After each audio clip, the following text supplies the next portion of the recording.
kuna kazi ambayo haina budi kufanywa kabla mambo hayajaharibika sana.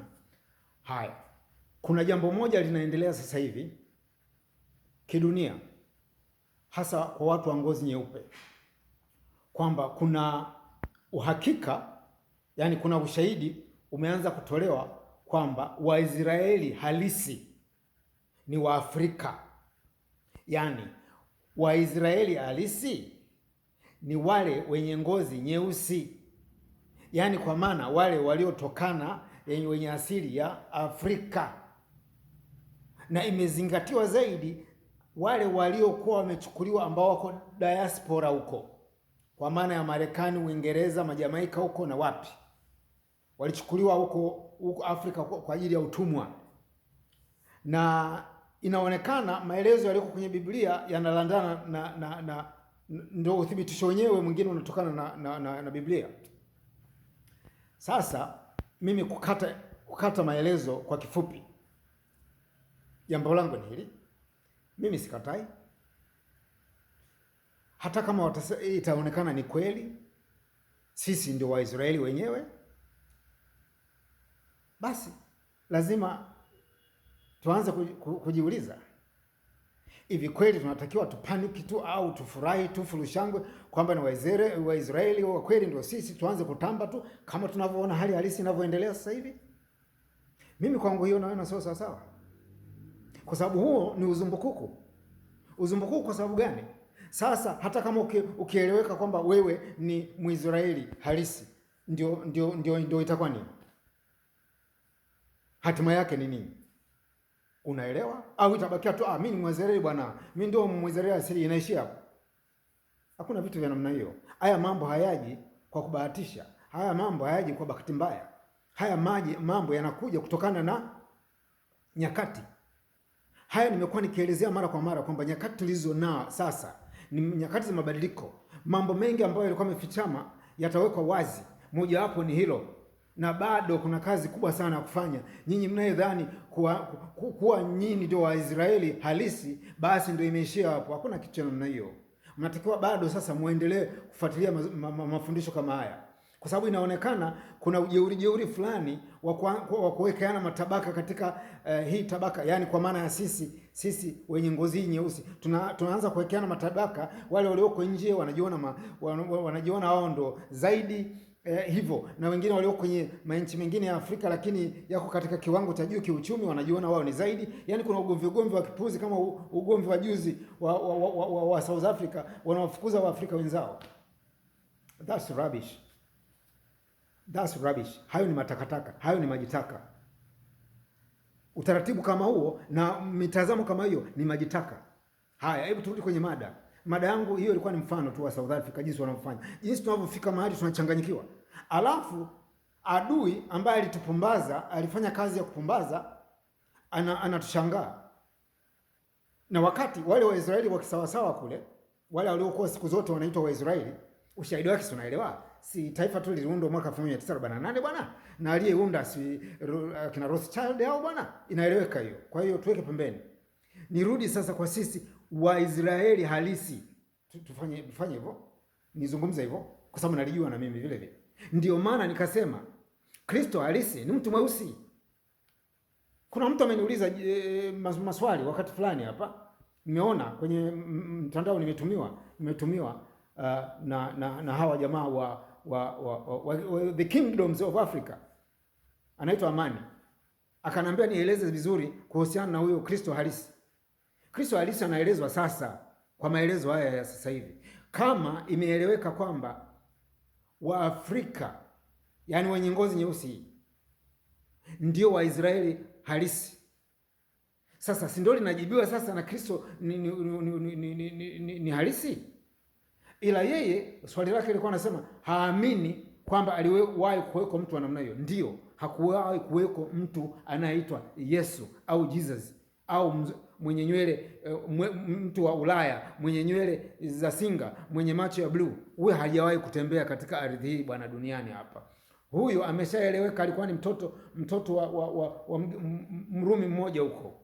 Huyo katika picha hizo, katika picha mojawapo za huyo Yesu anayetangazwa mzungu huyo, picha mojawapo kuna tayari na yenyewe iko wazi, imeshawekwa, imeshaanikwa hiyo kwamba aliko ile picha ilitokea wapi.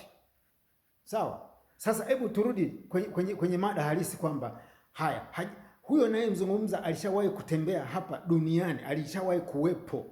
Kristo aliyewahi kuwepo, jina lake anaitwa Yeshua au Yahusha. Sasa turudi mahali fulani ili tusende mbali sana. Nini maana ya Kristo? Kristo maana yake ni Muhammad. Haya, na yenyewe litakuwa neno gumu hilo, najua kwa sababu hilo na lenyewe ni lugha ya huko Ugiriki huko Asiria huko. Muhammad ndio huyo Kristo. Muhammad ndio mpaka mafuta kwa Kiswahili jamani. Kristo maana yake mpaka mafuta. Mpaka mafuta, mteule. Mteule anaweza kuwa mtu yoyote,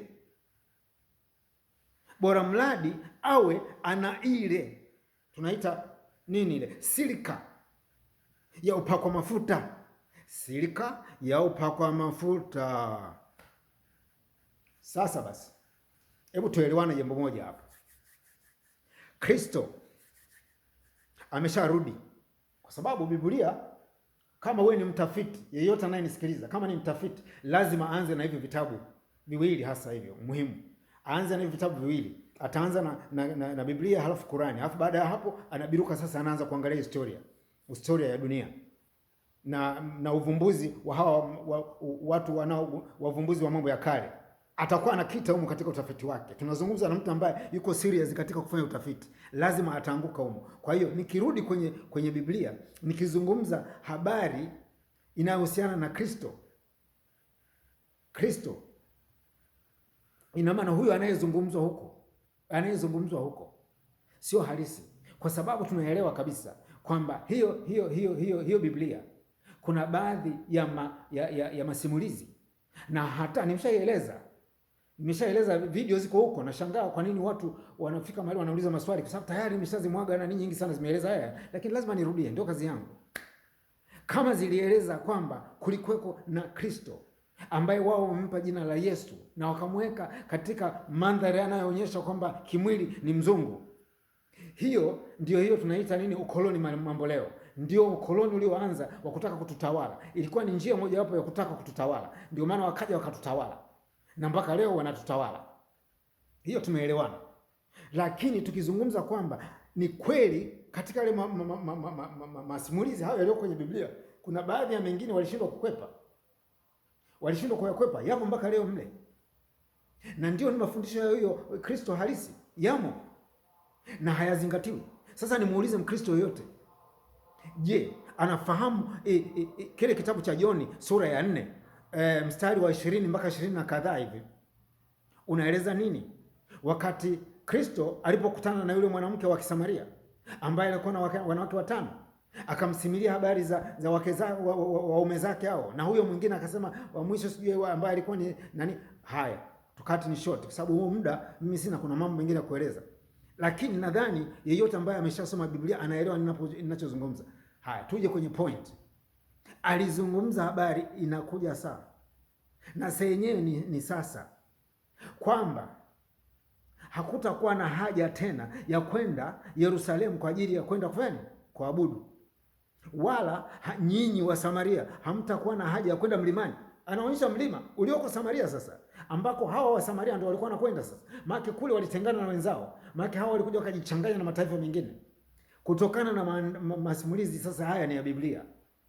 Kwa hiyo wakawa ni adui, chuki panya na paka, lakini nani asili yao ni moja, lakini walikuja wakakosana tu wakati wanarudi kutoka Babiloni. Hayo ni maelezo ya nini?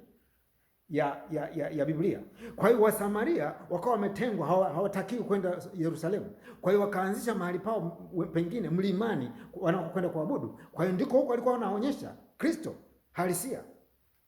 Yaani Kristo katika maelezo hayo ya kwenye nani? Lakini hayo ni mafundisho halisia ya yeye mwenyewe yule aliyehusika. Hayo hawezi kuyakwepa. Kwa hiyo akaeleza kwamba hakuna haja kufanya hivyo kwa sababu Baba anawatafuta wale wanaomwabudu katika roho na kweli. Sasa tuulizane hapa. Je, kama wewe ni Mkristo yeyote yule anayenisikiliza, kama wewe ni Mkristo na wewe unaamini kabisa kwamba Biblia iko sawa sawa, je, unaamini kwamba kuabudu kulikozungumzwa ni kwa roho na kweli? Na kama hufanyi hivyo, ina maana hayo ni maelezo yametolewa na Kristo huyo aliyoko kwenye hiyo Biblia.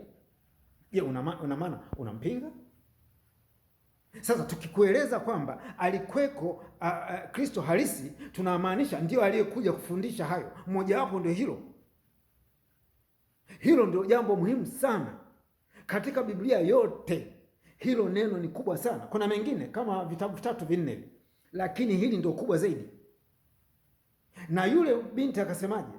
Akasema kwamba bwana, kama ni maelezo haya, maana yake alikuwa maelezo marefu. Hebu tuchukue binti naye alisemaje, yule mwanamke wa Samaria, baada ya maelezo fulani hivi ya maji, nipe maji sijui nini, mimi na maji ambayo huwezi kupata kiu tena milele na hivi.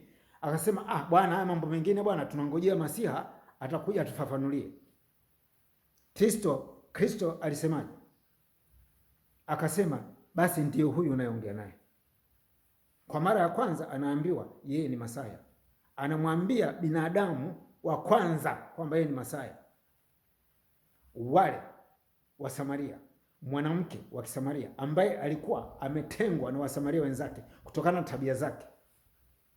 Sasa nafikiri tumeshafika mahali tutaelewana.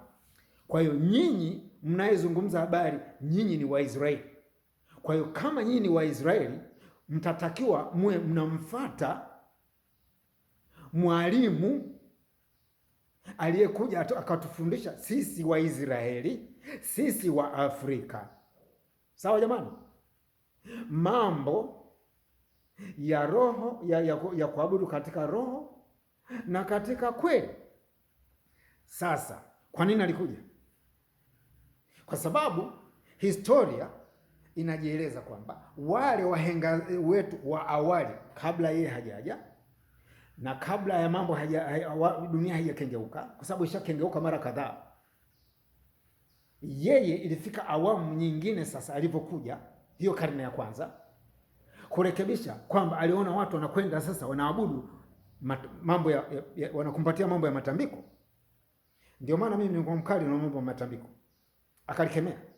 Kwa nini alikemea? Alikemea kwa somo hilo nililoeleza kwamba sisi hatutakiwi tena kuabudu kwa namna hiyo ya kwenda Yerusalemu. Hata yale yalikuwa ni matambiko, si walikuwa wanachinja damu, wanatoa sadaka bwana.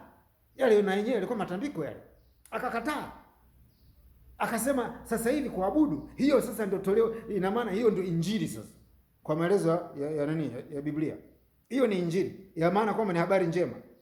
Habari njema maana yake ni habari njema mpya vile vile. Kwa hiyo alilikataza hilo, ambalo naona kuna watu wengine vile vile wanakumbatia Waafrika, wanataka turudi bwana, tunarudi bwana kwenye asili yetu, alafu wanakwenda kwenye matambiko. Hiyo inakwenda kinyume na Kristo halisia. Ndio maana namjibu Amani sasa. Amani, huyo halisia kweli alikuweko, na huyo halisia mafundisho yake ndio alikuwa hayo, mojawapo ndio hilo. Kwa hiyo yeyote anayekwenda kinyume na hilo, hata akijiita yeye ni Mwisraeli, anapoteza muda. Kwa hiyo basi, wale wanaonielewa waanze sasa hivi kuanza kumwabudu Baba katika roho na kweli. Na maelezo mengine ukitaka yanayohusiana mambo ya kiroho, mnendeni muangalie sasa video zangu zingine ambazo nimezipiga nimezitengeneza siku za nyuma. Asanteni sana kwa kunisikiliza.